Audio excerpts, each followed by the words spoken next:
I require the cash by tomorrow," my father commanded, passing me my sister's $350,000 debt. "And no delays," he snapped. I grinned and replied, "All right." 6 hours later, I was already at the airport. When he showed up at my house for the money, he found only a closed door and a box, which he opened and began screaming. Can you imagine being told your entire life savings, years of sacrifice, every dream you've ever held, needs to be handed over by tomorrow to cover someone else's disaster? Because that's exactly what my father demanded. My sister, Amanda, was in deep trouble, needing an astronomical $350,000, and my family expected me to be the one to pay. But this time? Something inside me finally, completely, irrevocably snapped. What I did next wasn't just a decision, it was an act of defiance that changed everything. My name is Dalia, and I'm 32. I never thought I'd abandon my entire life overnight, but when my father slammed his fist on the table and declared, "I need the money tomorrow." No delays, for Amanda's latest mess, a quiet fury ignited. Years of being the family fixer, the responsible daughter, the eternal bailout fund, it all came crashing down. I just smiled and said, "Okay." He had no idea what that really meant. Trust me, what happened next will make you question everything you thought you knew about family. To truly get why I vanished that night, you need to understand my family dynamic. My father, John, built a successful real estate business. He's a force of nature, uncompromising, and he ran our family exactly like his company: absolute authority, immediate compliance. My mother, Susan, was his perfect counterweight, always the peacekeeper, smoothing over his sharp edges with gentle words and quiet submission. Then there was Amanda, my younger sister, 3 years my junior and light years away in responsibility. While I was earning straight A's and working part-time jobs since I was 16, Amanda just floated through life on charm and dramatics. She'd fail classes and still get praised for trying her best. She'd crash cars, and new ones would just appear. She'd quit jobs because they were too stressful, somehow always landing on her feet, usually with a financial parachute from our parents. "Amanda is more sensitive than you," my mother would explain whenever I dared question the blatant double standard.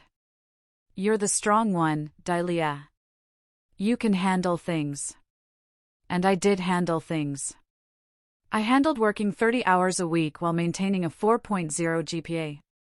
I handled applying for every scholarship under the sun so I could afford college without asking my parents for a dime, even though they paid Amanda's full tuition when she decided to study fashion design on a whim. Our college years were a stark contrast. While I juggled multiple jobs and internships, Amanda posted endless social media updates from parties and spring break trips. I lived in a cramped apartment with 3 roommates. She had a cute, downtown studio, fully paid for by mom and dad. When I graduated with honors in finance, my parents left early because Amanda had an emergency, which turned out to be a breakup with a boyfriend of 2 weeks.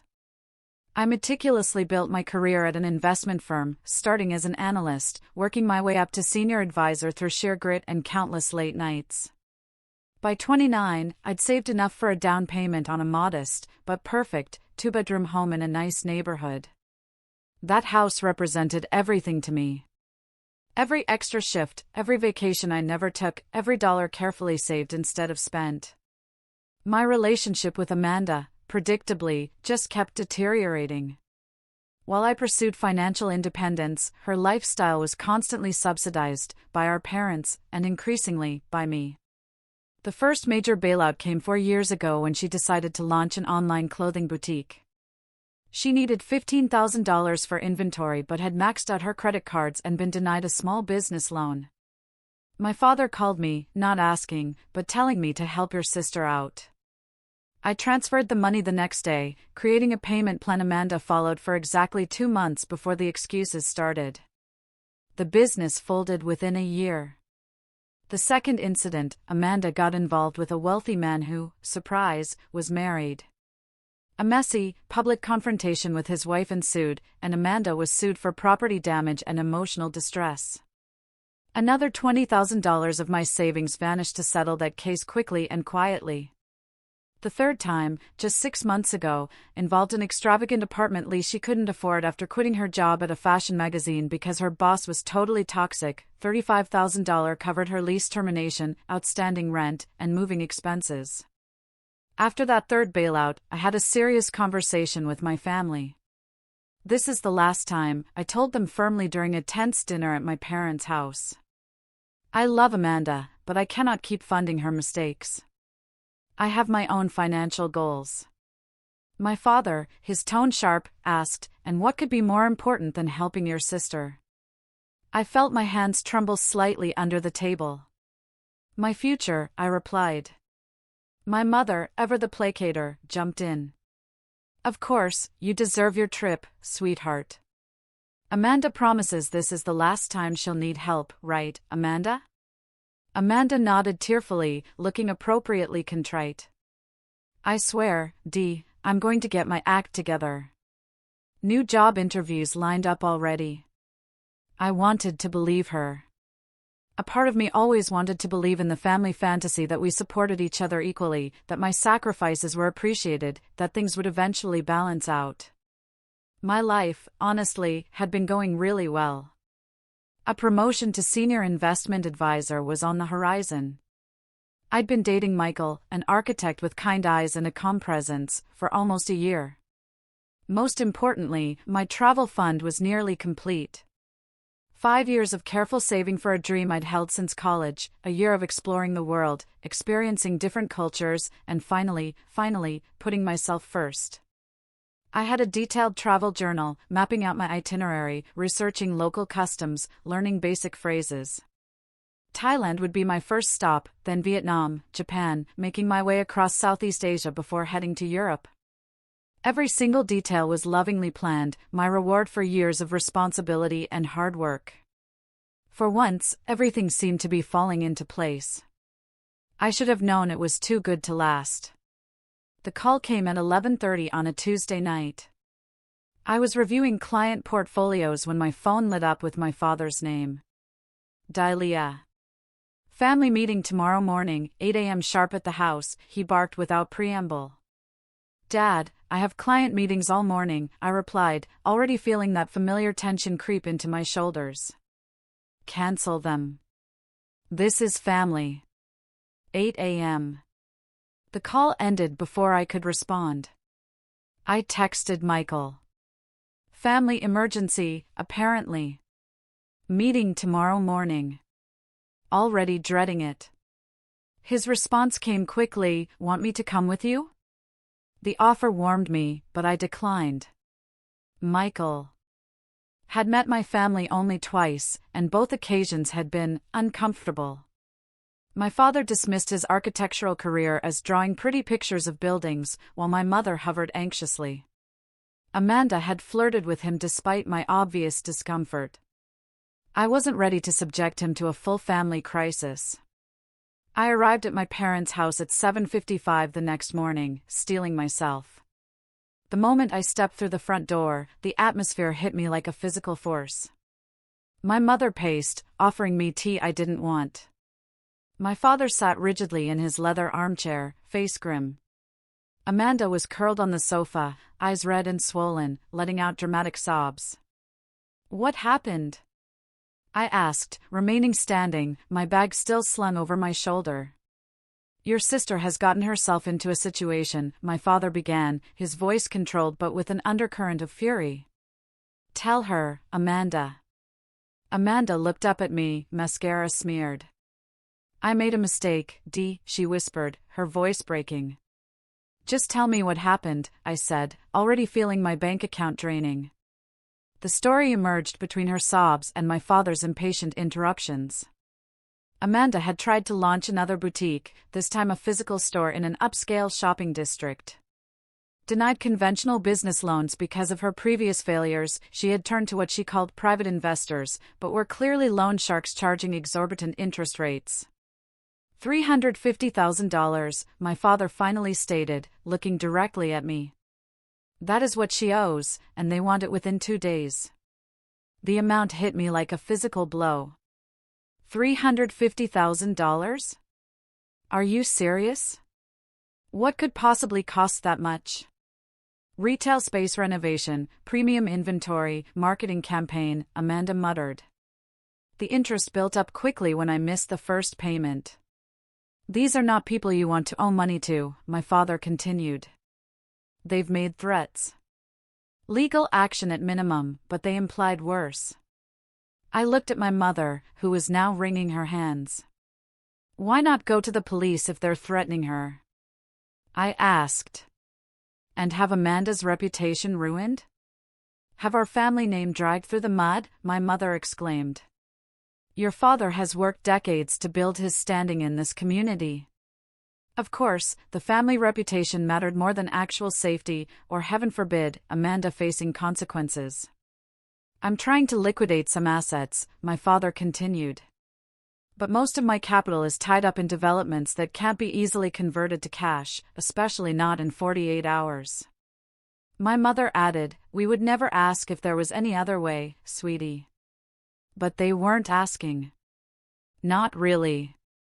The expectation hung in the air, unspoken but unmistakable. I was the solution. Again. What about the business itself? The inventory? I suggested, desperately seeking alternatives.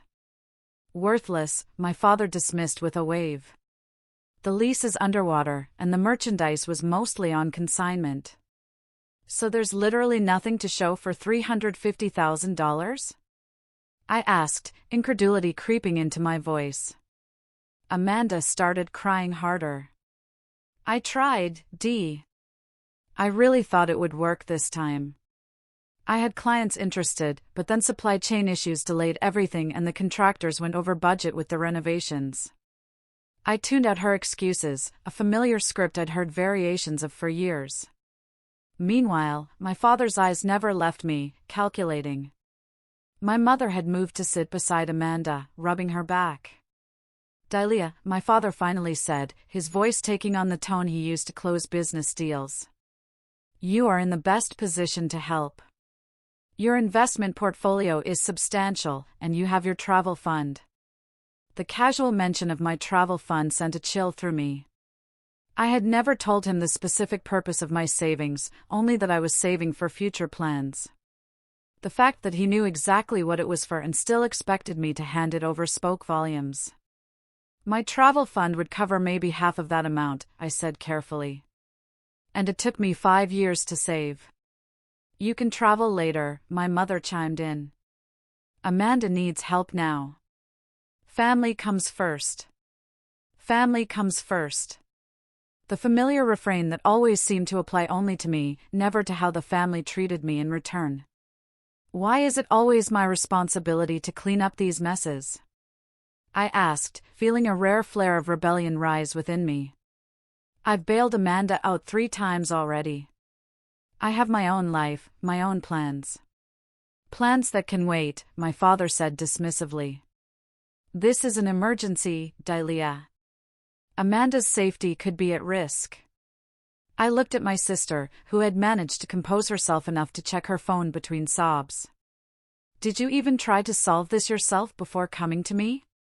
Did you look into bankruptcy protection? Negotiating a payment plan? Anything? There is no time for that, my father interrupted before Amanda could answer. These people want their money now.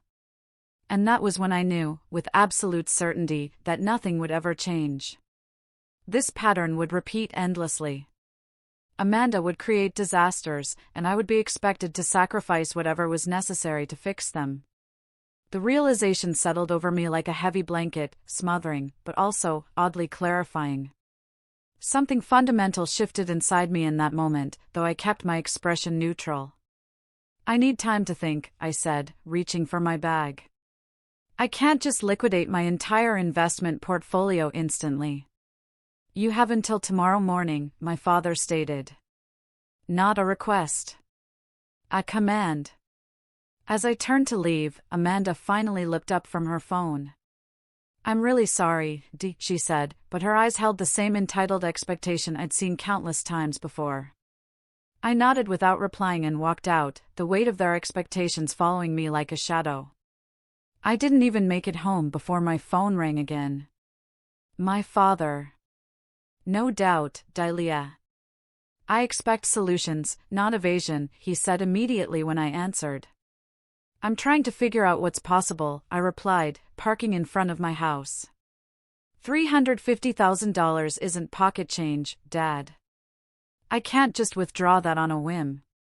This is not a whim. This is your sister's well-being. His voice hardened. I need the money tomorrow. No delays. Dad, be reasonable. Even if I agreed to this, which I haven't, financial institutions have withdrawal limits. There are processes. Figure it out, he cut me off. You work in finance. Use your connections. I took a deep breath. What about other options? You could take a second mortgage on your house. Amanda could sell her car, her designer wardrobe. His laugh was cold. The house is already leveraged for business purposes, and Amanda's possessions would barely make a dent in this amount. Then what about a formal loan from a bank, with you as co-signer? No time, and a paper trail would complicate things. Translation: he didn't want official documentation of this disaster. Image management, as always. Dad, I said carefully. This is my future we're talking about. My entire savings. And what is more important? Your vacation or your sister's safety? The way he framed it was manipulative, designed to make me feel selfish for any hesitation. It's not just a vacation, I insisted. It's a life plan I've worked toward for years. My entire career has been building to this sabbatical. So you can take selfies at tourist traps? He scoffed. Be serious, Dalia. This is a real crisis. His dismissal of my dream stung more than I wanted to admit. I could help with part of it, I offered, a last-ditch compromise. Maybe $50,000. You could cover the rest. This is not a negotiation, he stated flatly. Your sister needs $350,000 by tomorrow, and you are going to provide it. And if I can't, or won't? The words slipped out before I could reconsider. The silence on the other end was brief, but charged. Then you are not the daughter I raised. Family takes care of family, Dalia. Your mother and I have given you everything. Put you through college, supported your career. I nearly laughed at the blatant revision of history. Dad, I put myself through college. Scholarships and jobs. You paid for Amanda's education, not mine. We gave you a roof over your head growing up, food, opportunities. Basic parenting is not a debt I need to repay with my entire financial future, I replied, surprising myself with my boldness. I see how it is, he said, his voice dangerously quiet. When we need you, suddenly we're not good enough parents. After everything we've done. Your mother is devastated by your selfishness right now. The emotional manipulation was so transparent that it almost lost its power. Almost. I need time to think, I repeated. 24 hours, Dalia. Then I expect you at our house with the money. Or don't bother coming at all. You will no longer be my daughter. The call ended, and I sat in my car, hands shaking. The ultimatum echoed in my head, no longer his daughter. The threat should have devastated me, but instead, I felt an unexpected wave of relief. I finally went inside, dropping my keys on the counter and slumping onto the couch. My phone immediately lit up with texts from my mother. Your father is just stressed, sweetheart. He doesn't mean to be harsh. Amanda is crying again. She feels terrible for putting you in this position. We know it's a lot to ask, but family always comes through for each other. Please call me back. We can figure this out together. The messages continued, alternating between guilt trips and placations. I silenced my phone and stared at the ceiling, feeling the weight of my family's expectations pressing down on me. Later that evening, as I was researching what liquidating my portfolio would actually entail, my doorbell rang. My father stood on the porch, his face set. "I thought we could discuss this like adults," he said, pushing past me into the house without waiting for an invitation. "There's nothing to discuss," I replied, closing the door. "You've made your position clear." He surveyed my living room with critical eyes. "I want you to understand the severity of the situation. These people Amanda borrowed from are not playing games." "I understand perfectly. Amanda made terrible decisions and now expects everyone else to save her, as always." His face flushed. "You've always been jealous of your sister." The accusation was so absurd I actually laughed. Jealous of what? Her inability to hold a job? Her mounting debt? Her complete lack of responsibility? Of her spirit, her creativity? The fact that she takes risks while you play everything safe. Those risks seem to be costing $350,000 at the moment, I pointed out. He waved a dismissive hand. Money can be replaced. Family cannot. Exactly my point, I agreed. Yet you're willing to disown me over money. He stepped closer, his voice lowering. I need the money tomorrow. And no delays. I've already told these people we'll have it. The presumption was staggering. He had guaranteed my money without even speaking to me first. You had no right to make promises on my behalf, I said, feeling a strange calm settle over me. I had every right. I am your father, he shouted, his control finally slipping. After everything we've done for you, this is how you repay us? With selfishness and arguments, when your sister could be in danger? I looked at this man, my father. Really looked at him, perhaps for the first time in my adult life. I saw not the imposing figure of my childhood, but someone smaller, someone who controlled through fear and obligation rather than respect and love. I'll think about it, I said quietly. Now, please leave. I need to make some calculations. He stared at me for a long moment, then nodded stiffly. Tomorrow morning, Dalia. 9 a.m. at our house with the funds.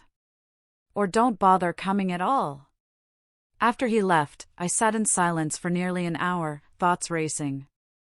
Then, with sudden clarity, I smiled and whispered to my empty living room, okay.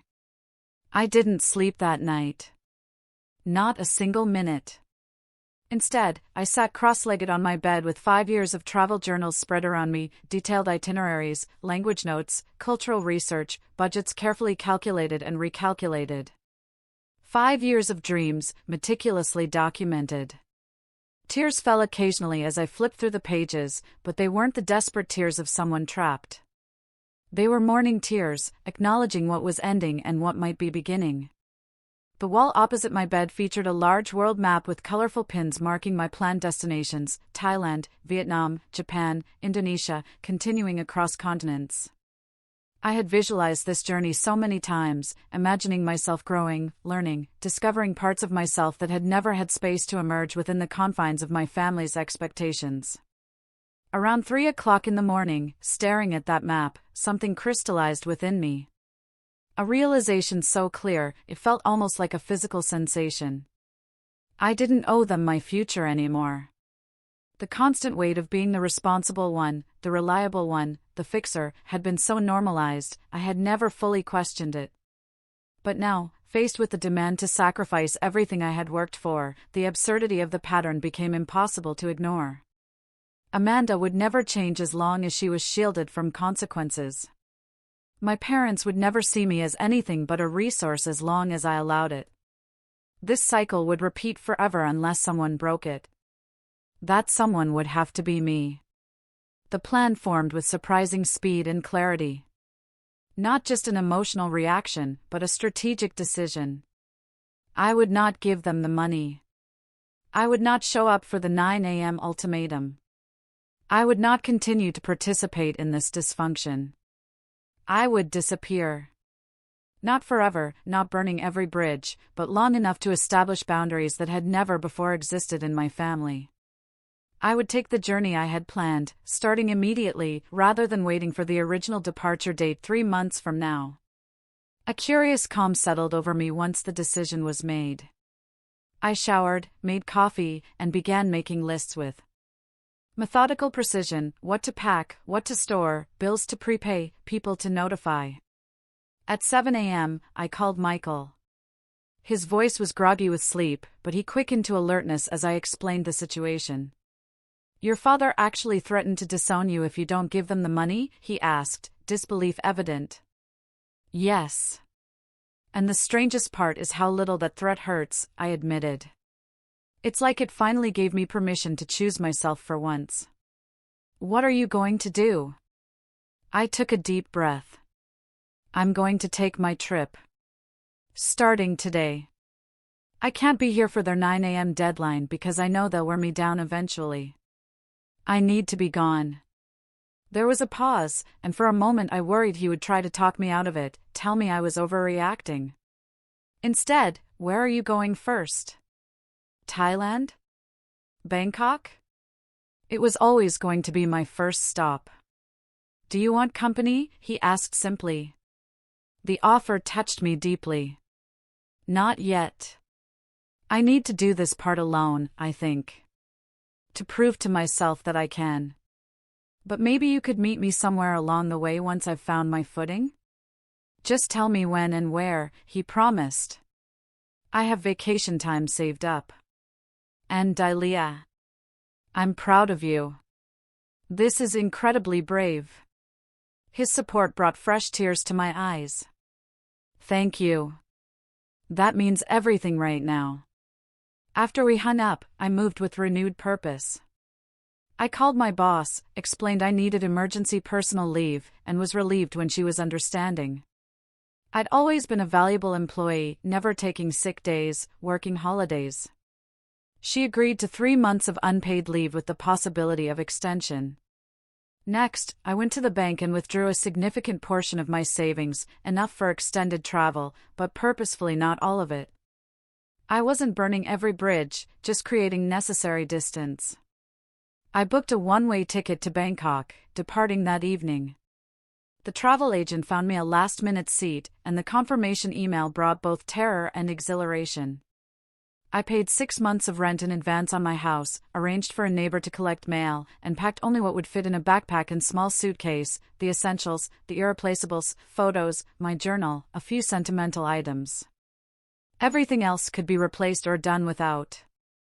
The final task was perhaps the most important.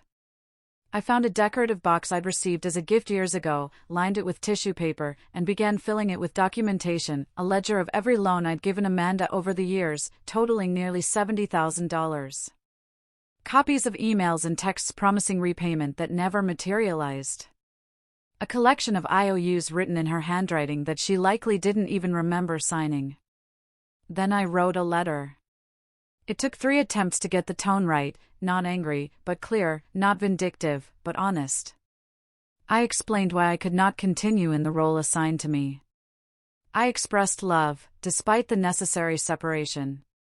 I documented the pattern of exploitation without accusation. I didn't reveal my destination, but left open the possibility of future contact once boundaries were established. I signed it simply Dalia, rather than the usual love, Dalia, that had ended every communication with my family since childhood. A small, but significant, shift. The box was wrapped carefully with a simple ribbon, a final gift to a family that had demanded so many. I placed my spare house key on top. At 4 p.m., my phone rang again. My father. "I expect to see you at 9 a.m. with the money," he stated, without greeting. I took a deep breath and replied with perfect calm. "Okay." I could hear the surprise in his momentary silence, followed by satisfaction. "Good. Your mother will make breakfast." "Sounds nice," I said, my voice betraying nothing of my plans. After hanging up, I immediately turned off my phone, removed the SIM card, and slid both into a drawer. I would get a new phone, a new number in Thailand. A clean break. The taxi arrived at 5 o'clock. I looked back at my house one last time, feeling a complex mix of emotions. Sadness, certainly. Fear, absolutely. But overwhelmingly, underneath it all, a sense of liberation so powerful it was almost dizzying. In the taxi, I allowed myself a small smile. For the first time in my adult life, I had chosen myself. The morning light cast long shadows across my living room as I made final preparations. I'd stayed awake through the night, moving with the strange clarity that comes from exhaustion combined with absolute conviction. Each item I packed had been carefully considered, each document secured, each loose end tied up as neatly as possible. I had already withdrawn my savings, converting some to traveler's checks and prepaid international cards. The rest was distributed between different accounts accessible globally. Not my entire savings, but enough to sustain me for at least a year abroad, living modestly but comfortably, exactly as I had planned. The practical arrangements had been surprisingly simple: 6 months of rent paid in advance to my landlord, who seemed confused but pleased, utilities set to automatic payment, my few plants given to neighbors, mail forwarding arranged. I packed light: 2 weeks of versatile clothing, essential toiletries, important documents secured in waterproof pouches, first aid supplies, and my most treasured possessions, a small box of photos and the journals detailing my travel plans. Everything fit into one backpack and a small rolling suitcase, exactly as I had planned during years of reading travel blogs and minimalist packing guides. What remained was the gift for my family, the box I had prepared the night before.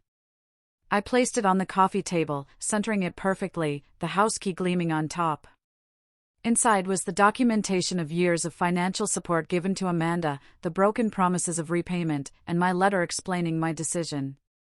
The letter had been the most difficult part. How to express years of complex emotions without sounding bitter.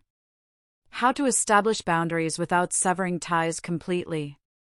I had rewritten it multiple times, finally settling on a version that felt true to my feelings while still leaving room for possible reconciliation someday, on healthier terms.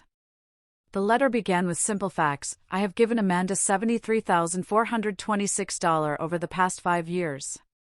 I have received $2,100 in repayment.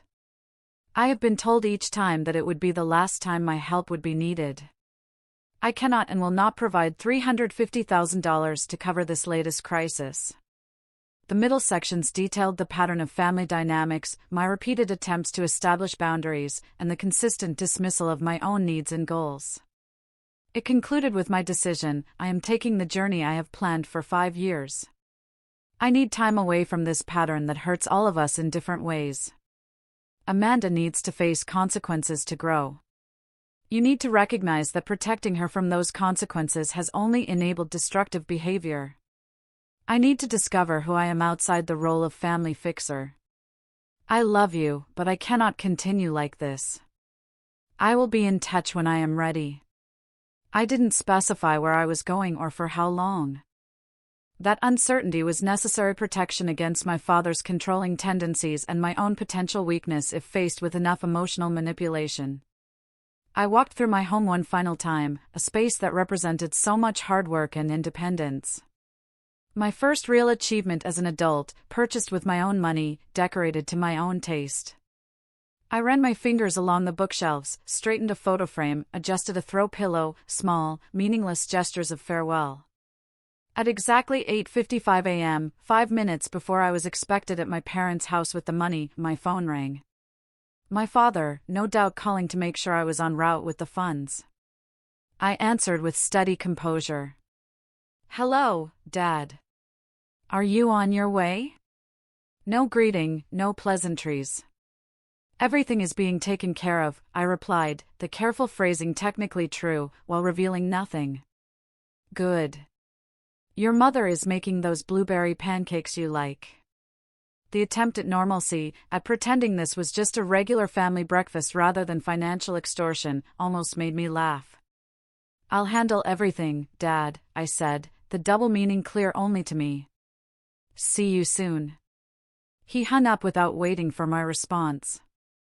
I turned off my phone immediately after, a symbolic act that felt surprisingly powerful. The ability to simply disconnect, to choose silence over the constant barrage of demands and guilt. Outside, the taxi arrived precisely on schedule. The driver helped load my luggage, commenting on my traveling light, assuming I was taking a short business trip.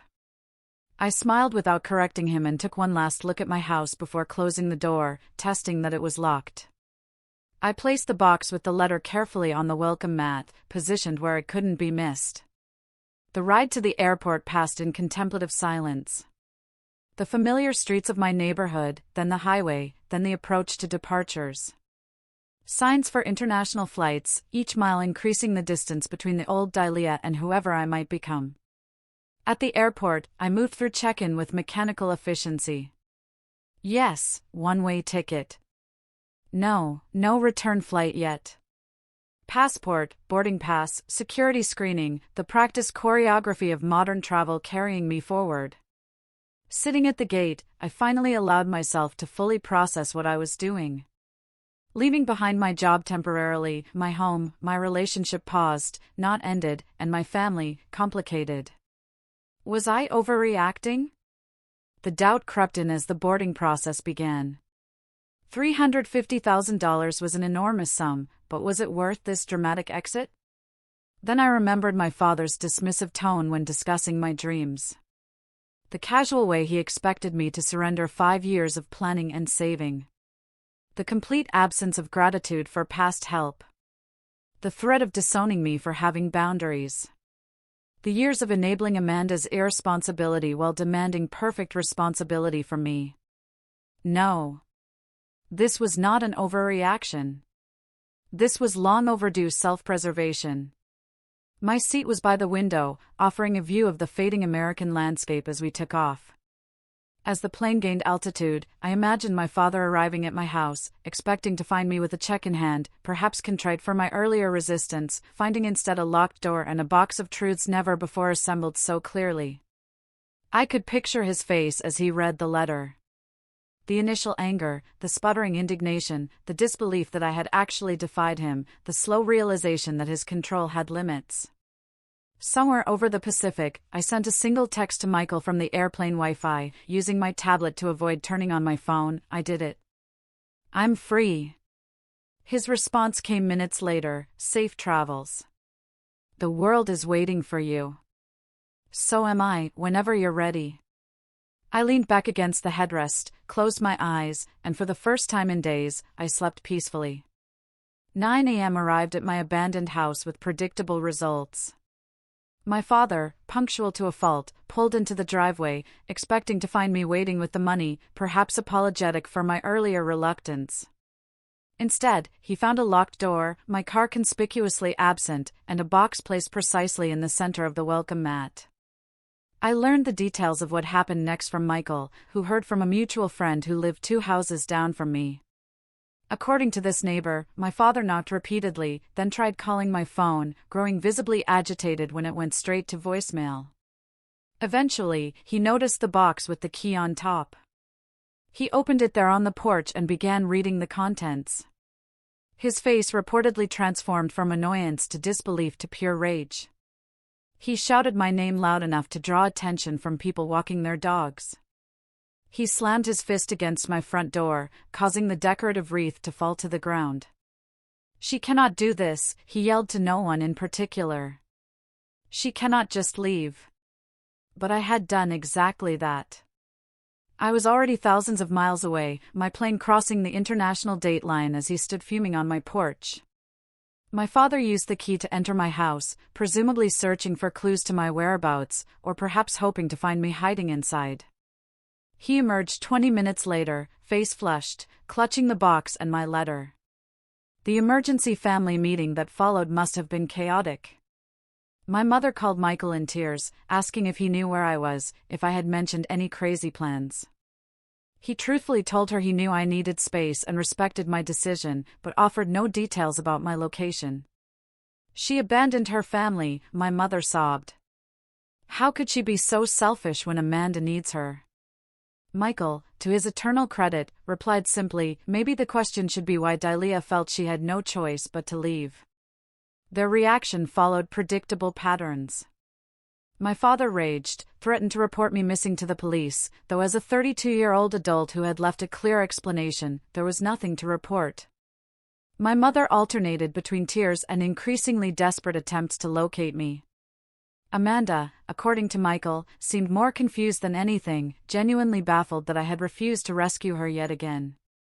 The deadline for Amanda's debt came and went. What happened next was necessary, though difficult. Without my bailout, my father was forced to liquidate 2 investment properties he had been holding for appreciation. The sale, rushed and below market value, covered most, but not all, of the debt. The remainder came from my parents' retirement savings, a fact that Michael reported with no small amount of satisfaction. They had the resources all along, he told me during one of our weekly secure email exchanges. They just preferred to use yours instead. My first days in Bangkok were a strange mixture of exhilaration and guilt. The vibrant chaos of the city provided constant distraction. The humid heat and unfamiliar sounds, creating a sensory experience so different from home that it was impossible to dwell too much on what I had left behind. I stayed in a modest but clean hotel in a neighborhood away from the main tourist areas, eating street food, visiting temples, and slowly adjusting to the reality of what I had done. Each morning brought momentary panic, followed by growing confidence. I was managing. I was surviving.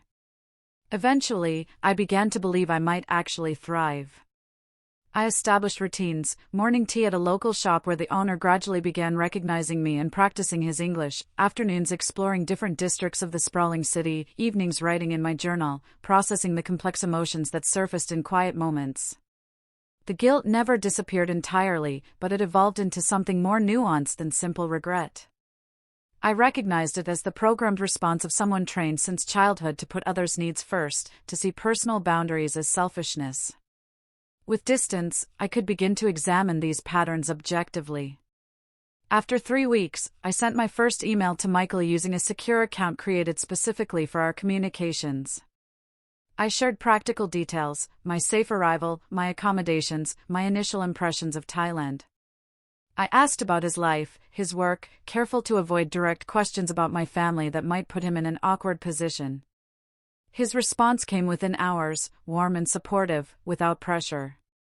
He shared news of his latest architectural project, mentioned a book he was reading that reminded him of me, and only at the end offered limited information about my family. Your parents came by my apartment looking for you last week. I told them what I knew, which is that you are safe and needed space. Your father made some threats about legal action for hiding you, but obviously that went nowhere since you are an adult who left voluntarily. Amanda has apparently taken a job at a department store. Entry-level retail. Your mother mentioned it as if it were a tragedy, but it sounds like a positive step to me. The news about Amanda surprised me. She had always considered retail work beneath her, despite her fashion interests. Perhaps necessity was finally pushing her toward responsibility. Over the following months, I settled into a nomadic rhythm, moving through Thailand as originally planned, then to Vietnam, Cambodia, each destination on my meticulously researched itinerary.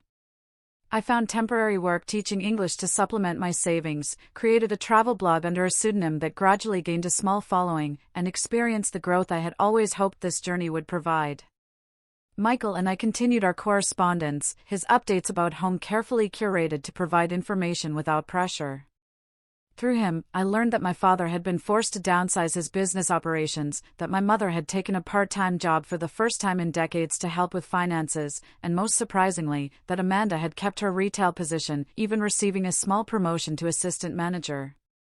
The family dynamics have shifted, Michael wrote, 6 months into my journey. Without you as the safety net, they are all adapting in ways they probably should have years ago. I read his words sitting in a cafe in Kyoto, cherry blossoms drifting past the window, and felt a complex mixture of satisfaction and sadness. This was what I had hoped would happen, but the fact that it took my complete departure to catalyze change spoke volumes about how entrenched our dysfunctional patterns had been. Occasionally, I experienced moments of doubt. During a bout with food poisoning in a small town in Vietnam, lying alone and miserable in a guest house, I longed for the comfort of familiar faces. When celebrating my 33rd birthday with strangers at a hostel in Taiwan, I felt a pang of loneliness despite their kindness. But these moments passed, and each time I emerged stronger, more confident in my ability to navigate the world independently. The woman who had spent decades being reliable for everyone else discovered she could be reliable for herself as well. Michael joined me for 2 weeks in Japan, a slightly awkward but ultimately wonderful reunion that confirmed our connection had survived the separation. We parted with promises to meet again in Europe, our relationship evolving into something different, but perhaps more balanced than before. Almost exactly 9 months after my departure, an email arrived from an unfamiliar address. The subject line read simply, "From your mother." I stared at it for a full day before finding the courage to open it. The Paris cafe buzzed with morning conversations, the clinking of espresso cups creating a soothing backdrop as I opened my laptop.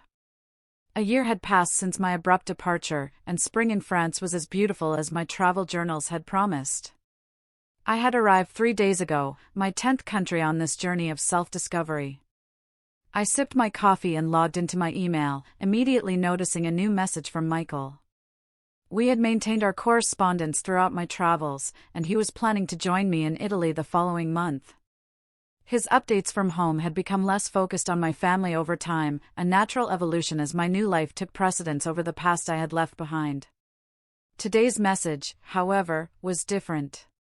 "Your mother asked me for your email address," he wrote. "I didn't give it to her, of course, respecting your privacy, but she gave me a letter to forward to you. It seems sincere, Dalia. I've attached it, but only you can decide if you want to read it. No pressure either way. I support whatever you choose." The attachment sat in my inbox, unopened, as I ordered a second coffee and a croissant, buying time with small indulgences. The terrace had filled with Parisians and tourists alike, the spring sunshine drawing everyone outdoors after a rainy week.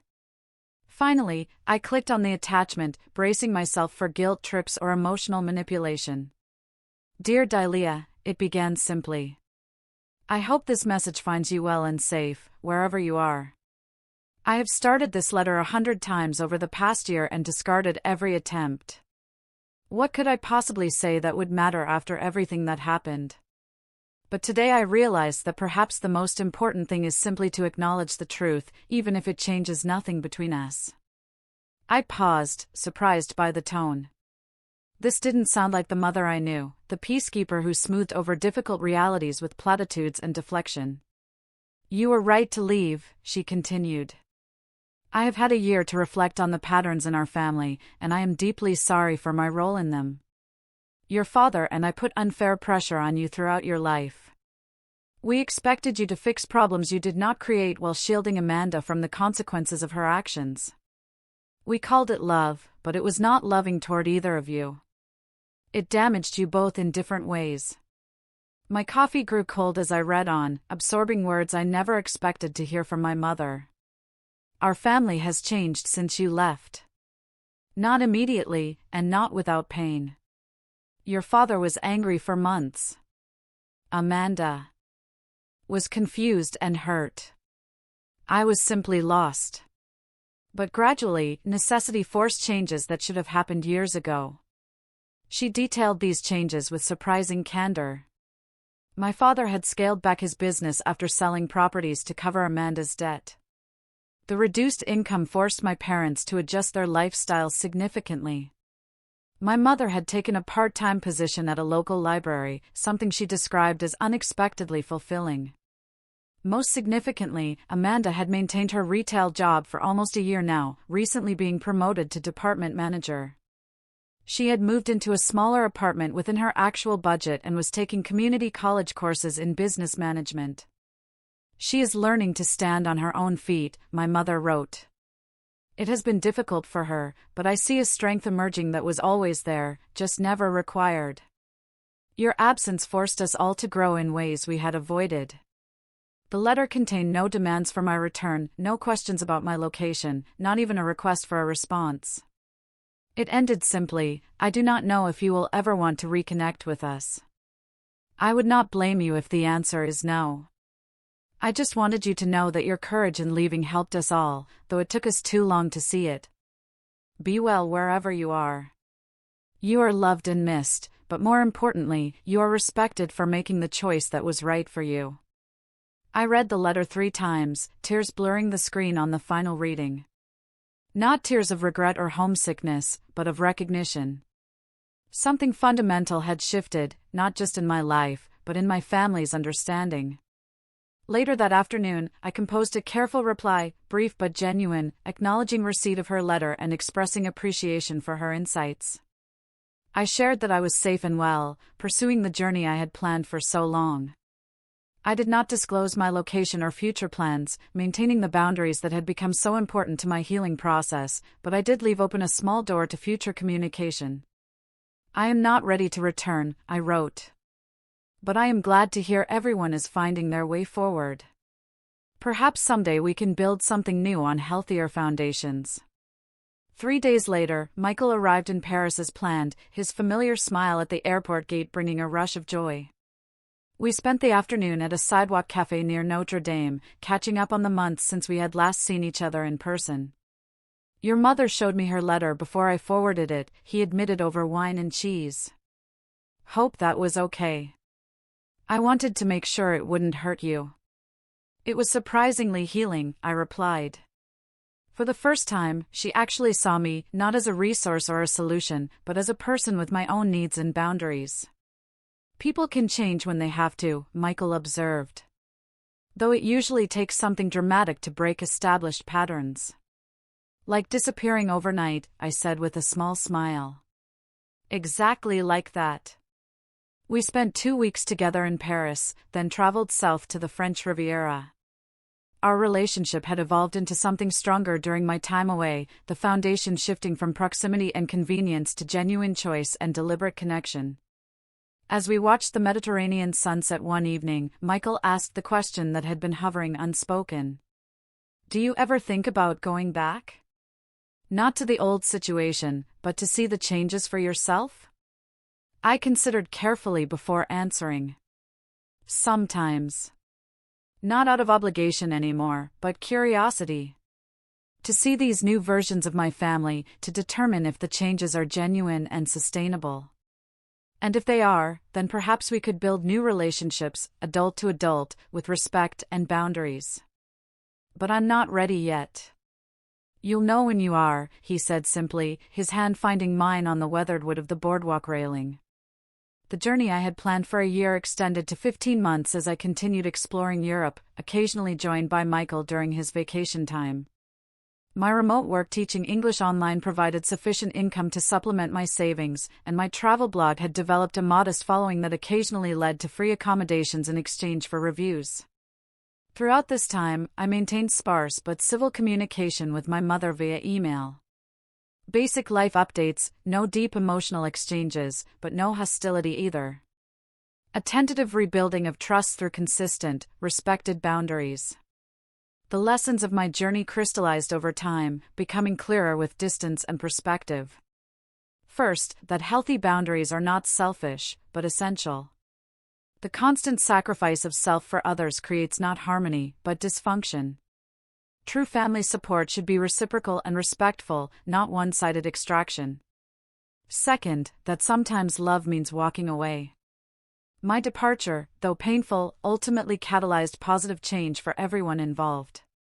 Had I stayed and continued enabling the established patterns, we all would have remained trapped in our respective roles. Third, that self-care is not an indulgence, but a necessity.